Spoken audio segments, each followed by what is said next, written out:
Yes, you should always quantize your drums, and no, it is not going to ruin the feel.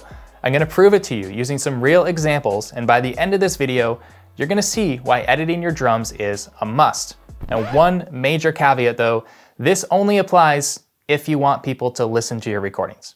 If you're just making music for yourself, by yourself, and you don't care about listeners or fans or clients, then sure, you can skip drum editing. But if you want your stuff to actually compete, then you need to be doing this. The first thing to understand is that quantized drums is the sound. It's the standard, and it has been that way ever since I seriously got into music in the early 2000s. And if we just look at, let's see, the top 100 rock songs of 2002, number 1 is 3 Doors Down, When I'm Gone. I'm gonna buy that song, bring it into Pro Tools. Now let's check this out. You can see all of these drum hits, the kicks, the snares, they're all on the grid. And we know that that's just not, a temporary thing at the beginning of the song. Skip ahead to verse 2.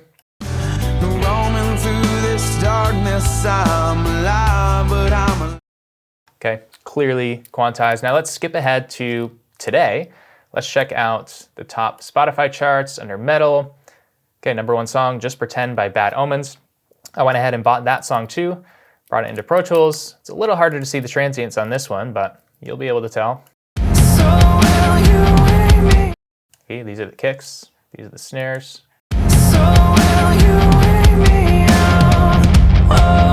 And it's even more obvious if we go later in the song. There's a fill into the last chorus. Let's check this out. Look at that. Absolutely bang on the grid. I could do this for 100 more songs, but I think you get the point. It's been happening a long time. It's not just some hot new trend. And even before we had Pro Tools, engineers were cutting up tape to tighten up the drums. The general public now is accustomed to hearing quantized drums.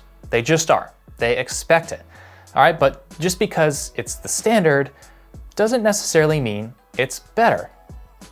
Or does it? I mentioned editing drums on a recent video, and I got a bunch of comments saying stuff like, putting the drums on the grid doesn't make the record feel better, on the grid drums sound terrible, try the opposite, make the grid on the drums. Now, the biggest problem that people seem to have with the idea of drum editing is that it's gonna ruin the feel.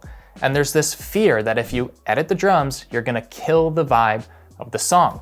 So why don't we just dive into some real drum tracks and see if that's true. All right, to start with, I've got a pretty average drum track here. Let's listen to it unedited.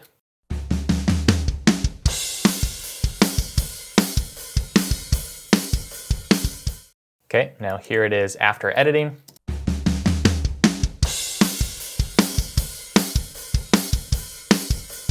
Okay, obviously you're gonna choose the edited version in that example. I think most people would agree that quantizing a kind of sloppy drummer always sounds better. But if we're gonna talk about feel, then we have to compare it using really, really good drummers. So here's another track. This is Silverstein, really good drummer, very tight, very consistent. Love how hard he hits. Listen to his take unedited.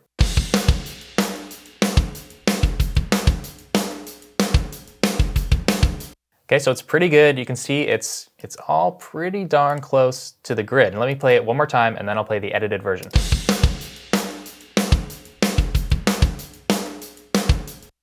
Okay, here it is, quantized.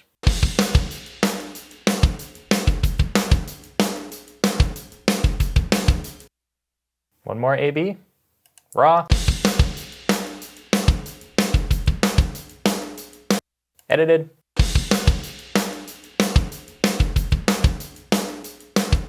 Without question, to me, the edited version not only sounds better, it actually feels a lot better. I'm gonna step this up one more notch though. I'm gonna bring up a track that I mixed by Nick Johnston, and the drums on this album were played by Gavin Harrison. And if you ask anyone who knows stuff about drums, they're gonna tell you that Gavin is one of the best drummers in the world. So if we check out his drum tracks here, I actually don't know if he edited them or not. You can see that it's really, really close. All these kicks and snares, it's a bit early there, bit late on a couple of them. It's really close. So either he edited this while leaving it, 90% or something like that, not 100%, or he really just is that tight. Let's hear how it sounds.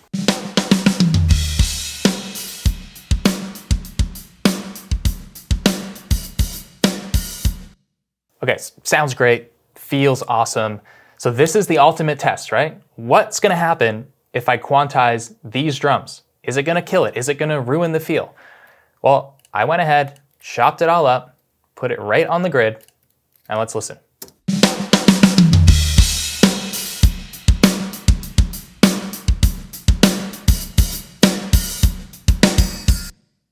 Let's do it one more time. Unedited.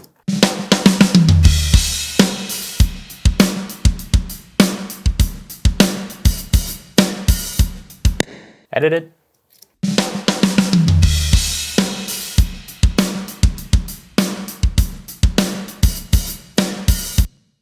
Come on, that does not ruin the feel. It still feels amazing. So here's the pro secret. Drums feel fine on the grid. They feel great. And you don't have to worry about ruining the feel because feel is a lot more than just timing. It's dynamics and quite simply just the choice of part that they're playing. And that's why the Gavin Harrison tracks still feel amazing even when they're 100% on the grid. And it's the same thing with singing. Just because you tune a vocal doesn't mean that you take the emotion out. Okay, so we just proved that even with an elite drummer, you can't really make it worse. And if we snap back to reality, 99% of drummers out there are not going to be anywhere close to that level of tightness. So in almost every case, quantizing the drums is not going to kill the vibe.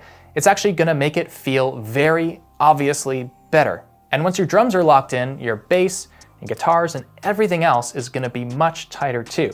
And that's why I say you should always edit and quantize your drums on every session you do.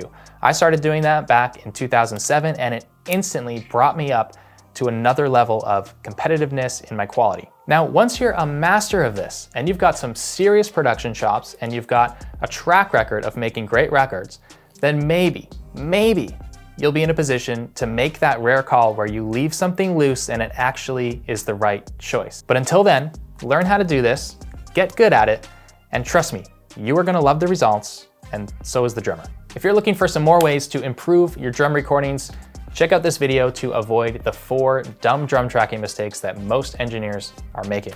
Thanks for watching, see you over there.